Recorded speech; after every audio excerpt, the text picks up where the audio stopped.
Now, I'm sure, like me, many of you love movies, and I especially love a movie with a good twist ending, a total surprise that I didn't see coming.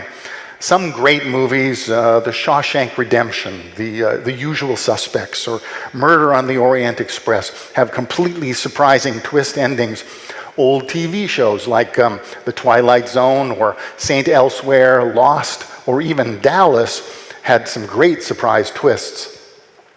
So I hate to be responsible for revealing a spoiler.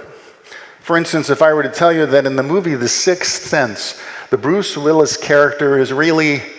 No, I better not say that. I don't want to spoil it. Or if you've ever watched the TV show The Good Place, then you know that at the end of the first season, Eleanor Shellstrop suddenly realizes that... Yeah, I better not say that. I'll give that away. That's a spoiler. Well, in our reading for today from the book of Mark, we got the biggest spoiler of them all. The moment that Jesus reveals a twist so totally unexpected that the disciples are shocked to the core. And like any great twist in the plot, the clues have been there all along. Mark chapter 8 is the turning point in the Gospel of Mark. And up until this point, the disciples have seen Jesus perform great signs and wonders. They've watched him heal the sick, calm storms, feed multitudes. They've heard him speak words of authority that no one else dares to utter. And yet, despite all the puzzle pieces they've been given, they still can't see the big picture. Now, the crowds, like the disciples, see Jesus as a great teacher, a prophet, or even a forerunner, but not as the Messiah himself. They have missed the full revelation. When Jesus asks, "Who do people say that I am?" the disciples respond with a range of answers: John the Baptist, Elijah, one of the prophets. But Jesus asks the more pointed question, "But who do you say that I am? Who do you say that I am?" Peter, often the first to speak, blurts out, "You're the Messiah." Peter has taken a leap that the others haven't. He recognizes Jesus is more than a prophet or a teacher. Much to the shock of the surrounding disciples, Peter has put the clues together and solved the case. Yet, immediately after Peter identifies Jesus as the Messiah, he demonstrates a fundamental misunderstanding. Peter, like the rest of the disciples, had envisioned a Messiah who comes with power, glory, and military might. A Messiah who will overthrow the Roman oppressors and restore the kingdom of Israel. And this view reflects the hopes and desires of a people longing for political deliverance. But Jesus upends their expectations. Instead of affirming Peter's declaration with praise, he begins to speak plainly about his coming suffering and rejection, death and resurrection. This is where the twist really hits the story. The great Messiah that they've been waiting for, longing for, praying for, must suffer. What we see here is not only a revelation of who Jesus is, but also a shocking revelation of what being the Messiah actually means. The disciples, along with the crowds, wanted a Messiah who would bring about a new political order. They were looking for a warrior king, not a suffering servant. And they had forgotten, or perhaps overlooked, the prophecy we read today in Isaiah 50 that describes the Messiah as one who would be despised and rejected and acquainted with grief. Isaiah 50 describes a Messiah who endures suffering willingly, one who faces rejection and shame and pain. And this image of the Messiah is difficult to accept because it contradicts the popular expectation of a powerful, triumphant leader. The disciples, like us, prefer a Messiah who aligns with their hopes and desires. They miss the prophecy that pointed to the suffering servant, overlooking the clues in plain sight. After Peter confesses Jesus as the Messiah, Jesus speaks openly about his impending suffering, rejection, death, and resurrection. And Peter, expecting a Messiah of power and victory, rebukes Jesus. And in response, Jesus sharply corrects Peter, revealing that Peter's thinking aligns with human desires rather than God's will. Peter is appalled at the idea of a Messiah who suffers. He implies, just as the devil did during Jesus' time of temptation in the wilderness, that Jesus should seize power immediately by force if necessary, with no cost to himself. And in response, Jesus calls out Peter for endorsing the devil's bargain, even calling Peter Satan for doing so. "Get thee behind me, Satan." Now, Jesus challenges his disciples' expectations, redefining what it means to be the Messiah. If Jesus is to be the king, he will not rule through force. He will be a servant who triumphs through sacrifice, building his kingdom on service and humility and suffering, values that turn the world's understanding of power upside down. If Jesus was to simply use heavenly power to conquer all of humanity, his disciples would expect to have cozy jobs as elites and nobility. But Jesus makes it clear that discipleship is costly. "If anyone would come after me, let them deny themselves, take up their cross, and follow me." To follow Jesus is to embrace his path, a path that comes with suffering. Jesus invites us to see him fully, not just as a comforting teacher or a miracle worker, but as the suffering servant who calls us too to self-denial and sacrificial love. And like the disciples, modern Christians often prefer a version of Jesus that fits and fulfills their desires, a leader who brings comfort and power without cost. But Jesus tells us, "If any wish to come after me, let them deny themselves and take up their cross and follow me." True discipleship celebrates the promise of resurrection, yes, but it also means facing the reality of the cross. Jesus tells his disciples that his suffering is not optional. It's necessary. The Son of Man must suffer. This must reflects God's redemptive plan, where the Messiah's suffering fulfills the scriptures, including Isaiah's prophecy. True victory, according to Jesus, is achieved not through worldly power, but through the cross. Now, Jesus' call extends to all who would follow him. As it was for Jesus' disciples, our discipleship is not about personal comfort or status, but about taking up our own cross.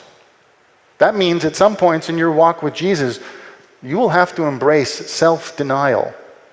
For some, that will mean that they will walk the path of suffering, and they'll have to trust that that path leads to the kingdom of God. In our culture, suffering is often seen as something very much to avoid or fear. But Jesus reveals that suffering is part of God's plan for our transformation. The histories in the Bible tell us that suffering shapes us, draws us closer to God, and refines our character. It is not a detour, but part of the journey to holiness. Now, I realize that this implies that somehow you should just accept any suffering that comes your way, but that is not what I am saying. But if you can avoid a form of suffering and it offers no benefit, you should escape it. Of course, if you're in an abusive relationship in your home or your work, escape it as fast as you can. If you need our help, come to us. Anyone who would stand in the pulpit and say that you should accept pointless suffering is mad. But when it was painful to study for your exams for school, was that suffering necessary? Of course. Or how would we learn and achieve our goals? For those who had to endlessly practice on a musical instrument, who must continue monotonous practice daily just to maintain their skills, was that suffering worth it? Of course, because there's an ongoing reward to be enjoyed by all.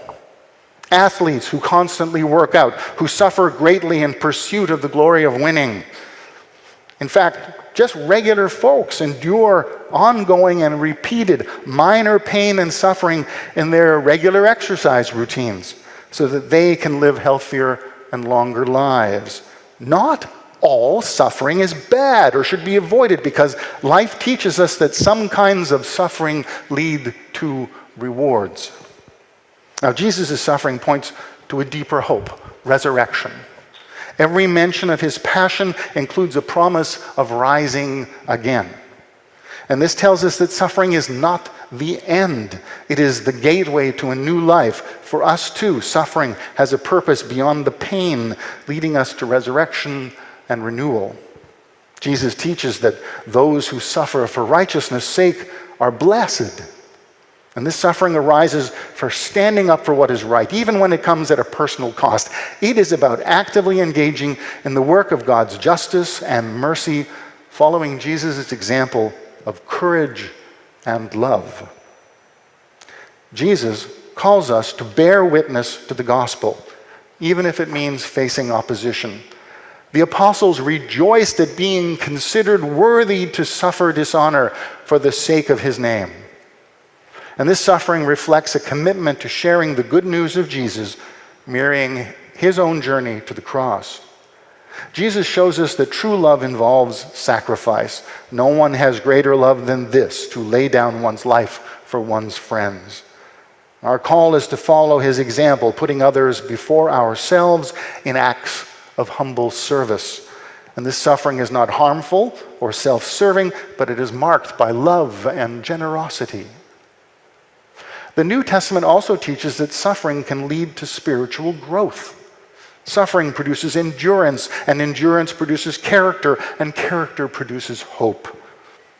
This suffering is not an end in itself, but a refining process, drawing us closer to God and deepening our faith.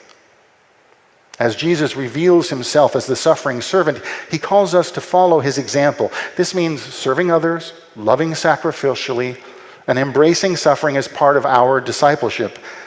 It's not the easy path, but it's the path to true life and glory. Jesus doesn't just call us to suffer, he also walks with us in our suffering. He provides the strength, the grace, and courage we need in every trial. He is present, sustaining us with his Spirit.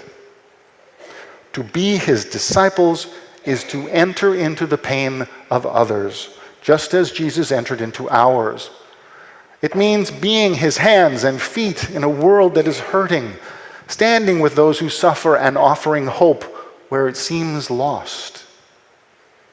We endure suffering with the knowledge that it is not the end. We are called to suffer with hope. Paul writes, "I consider that the sufferings of this present time is not worth comparing with the glory about to be revealed to us." In suffering, we hold on to the promise of resurrection and trust that God will bring good out of every trial. To live as suffering servants is to choose the way of Jesus, even when it leads through hardship. It means letting go of comfort and security, trusting in God's purpose, and embracing the cross as the path to abundant life. Now, Jesus doesn't just show us the way, he walks it with us. He endured the cross for the joy set before him and promises to be with us in every trial. We find strength in his promises and comfort in his presence. In 2 Corinthians chapter 4, verses 16 to 18, Paul writes about our sanctification. "So we do not lose heart. Even though our outer nature is wasting away, our inner nature is being renewed day by day. For our slight, momentary affliction is producing for us an eternal weight of glory beyond all measure, because we look not at what can be seen, but at what cannot be seen. For what can be seen is temporary, but what cannot be seen is eternal." May God grant us the courage to follow Jesus, the grace to endure, and the hope to look beyond the cross to the joy of resurrection. Amen.